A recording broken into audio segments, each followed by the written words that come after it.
Welcome to the Slop Farm. Enjoy the video. You start by verifying your phone supports an external keyboard. Most modern Androids and iPads do. Once done, pair the keyboard via Bluetooth or plug in an OTG adapter. Make sure the connection is stable before opening Fortnite.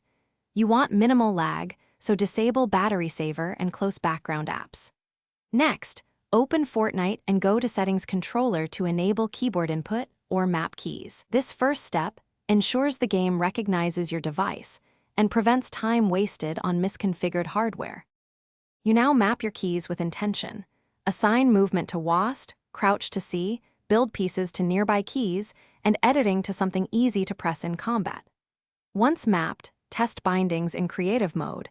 Make small adjustments to reachability and reduce finger travel. You should also tweak sensitivity and debounce settings so rapid edits register.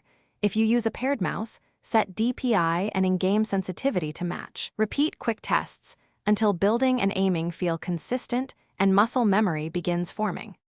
Finish by practicing targeted routines, 15 to 30 minutes of edit courses, box fights, and aim drills until inputs are reliable. Once comfortable, save your control preset inside Fortnite and note key positions externally in case you switch devices. If keys become unresponsive, first reconnect or replace the OTG adapter or Bluetooth link, then restart the app and check for firmware updates. Unplugging and repairing often clears conflicts. Keep one troubleshooting tip ready. Restart the phone with keyboard, connect. Thanks for watching. Consider subscribing if we helped you today.